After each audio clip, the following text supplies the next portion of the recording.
বিশ্বকাপ আসলেই চারদিকে একটা কথাই কানে বাজে, ব্রাজিল এবার হেক্সা জয় করবে। তবে সেই হেক্সার দেখা তো দলটা পাই না, বরং খুব আগেভাগেই বিশ্বকাপ থেকে বিদায় নিতে হয়। তবে এবার আর তেমনটা হয়নি।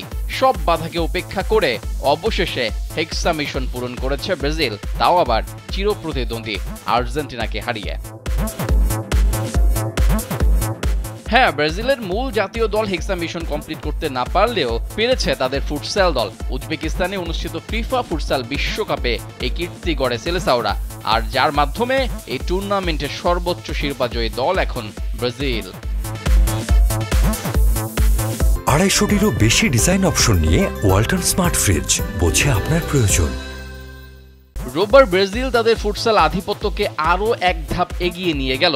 উজবেকিস্তানের তাশখন্দে অনুষ্ঠিত 2024 ফিফা ফুটসাল বিশ্বকাপ ফাইনালে আর্জেন্টিনাকে 2-1 গোলে হারিয়ে এর মাধ্যমে ব্রাজিল ফুটসাল বিশ্বকাপের ইতিহাসে সবচেয়ে সফল দল হিসেবে নিজেদের অবস্থান আরও মজবুত করল। এর আগে 1989, 1992, 1996, 2008 এবং 2012 সালে শিরোপা জিতেছিল সেলেসাওরা। প্রথমবারের মতো এই আসরে দক্ষিণ আমেরিকার দুই দলের মধ্যে ফাইনাল অনুষ্ঠিত হয়। ব্রাজিল শুরুতেই ম্যাচের নিয়ন্ত্রণ নিয়ে নেয়। ফেরাও 6 মিনিটে প্রথম গোল করেন এবং রাফায়েল 12 মিনিটে ব্যবধান দ্বিগুণ করেন। আর্জেন্টিনা বারবার আক্রমণ চালালেও তাদের একমাত্র গোলটি আসে 38 মিনিটে মাতিয়াস রোসার পা থেকে। শেষ 2 মিনিটে আর্জেন্টিনার প্রচেষ্টা ব্যর্থ হয়, আর ব্রাজিল তাদের দৃঢ় রক্ষণ দিয়ে 2016 সালের চ্যাম্পিয়ন আর্জেন্টিনাকে টানা দ্বিতীয়বার ফাইনালে পরাজিত করে। উজবেকিস্তানে অনুষ্ঠিত এই বিশ্বকাপে ব্রাজিলের পারফরম্যান্স ছিল অনবদ্য। 7টি ম্যাচেই তারা জয় পেয়েছে এবং মাত্র 6টি গোল হজম করেছে, যা তাদের ইতিহাসের সেরা রক্ষণাত্মক রেকর্ড।